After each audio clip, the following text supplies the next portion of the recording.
Today we are unboxing the RX-78-2 Beyond Global and just talking about the sheer amount of articulation this kit possesses. Taking a quick look at this very simplistic box, you can see that this is a 40th anniversary gunpla released in 2020. Very simple, straightforward, individual coloring, not too many details on the box as you expect with most P Bandai. You can see where it is marked limited item. Unfortunately, because it's P Bandai, a lot of times they do not leave or they do not add the additional like articulation pictures or the, just various things that come with a normal standard high grade. Opening the box, you can see there's not a ton of runners in here, but it shapes up pretty nice, guys. Flip into the manual here. I do like the coloring on this manual. I appreciate that Bandai added that. Again, P Bandai, usually they kind of go a little lax on that. I'm assuming this is probably the standard release manual, but I do enjoy it just being a color variant. Taking a quick peek at the manual, I can already tell there's going to be some different and unique build to this, and I'm looking forwards to that as well. I did love this fact that they did a breakdown through the time frame, and I thought I'd share that with you guys just as a quick appearance. To move quickly through the runners here, just to give you a close-up look of what you will be getting inside the box. Most of it is a nice clear that comes through. I will say that the metal or the darker colors is solid. It's more like the metallic coating. Just expect a little bit of nubs on that, but it's concealed mostly throughout the thing. And you only get one sticker, guys. Of course, if you're curious about the build, you can check out the live stream for this as well. I will have it linked below. If you watch my reviews and you're not yet subscribed, I'd like you to consider subscribe to the channel just to make sure that you do see more upcoming videos. Moving into this articulation, we'll check out the range of the head. There is a decent amount of swivel in the head, always 360 spin for that owl look. And then you can swivel the head forward and back. Moving into the arm, nice high raise on the shoulder.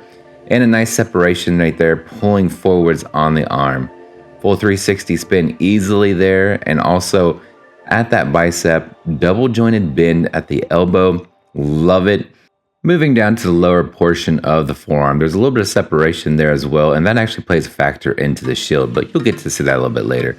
Ball joint on the hand, 360 spin on that as well. Nice little ab crunch in there. There is a couple moving parts to make that happen.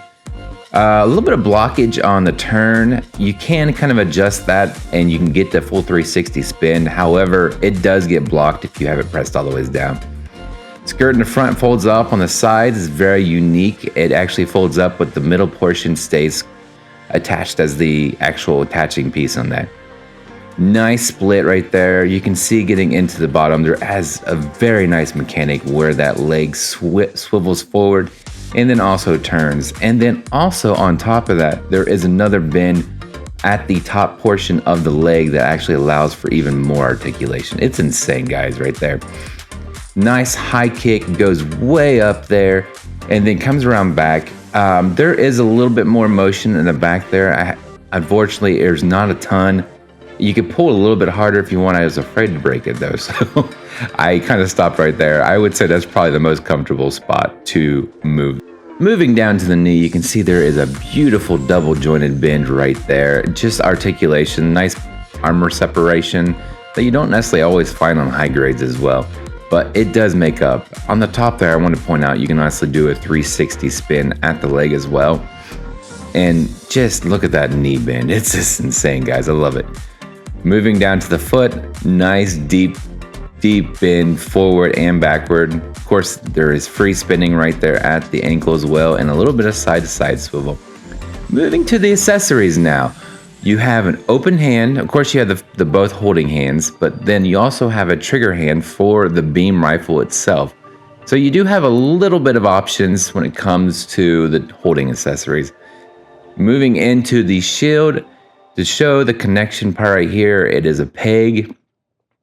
It slots on. You can see that's a different looking connection point, and I'll show you here exactly in a moment, but you can see where it spins around.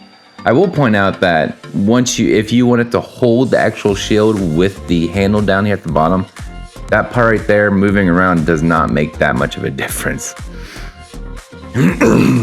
So for the attachment, it's actually rather unique. It utilizes that separation in the forearm there to snap it in place and hold it as well with that handle.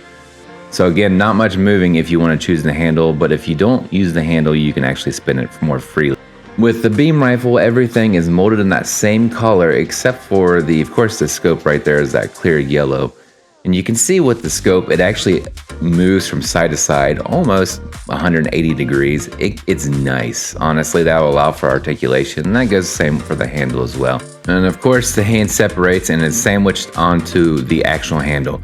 I utilize the handle to actually open that up, especially if it's too tight and I can't get it to separate.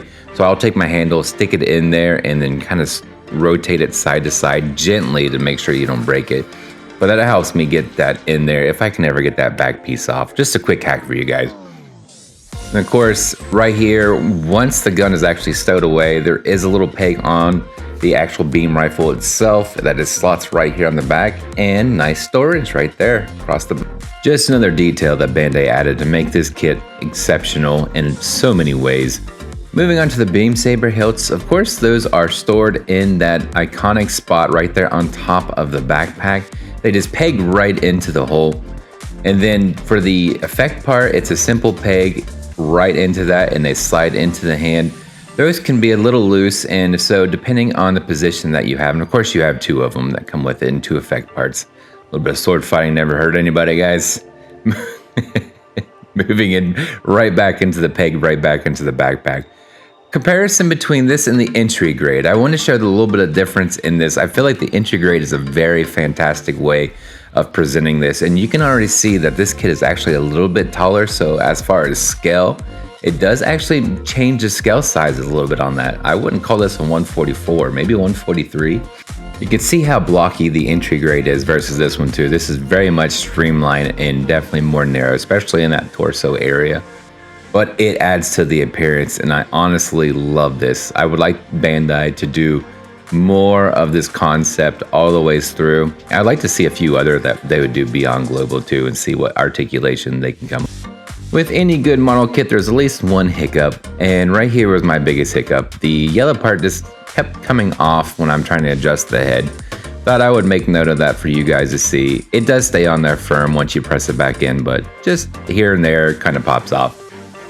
And you can just see just the angles on this kit. It looks phenomenal. Nice deep bends in those legs. There is so many points of articulation all the ways around. You can display this in so many different ways. It is so unique, and I highly, highly recommend building this kit if you get a chance to.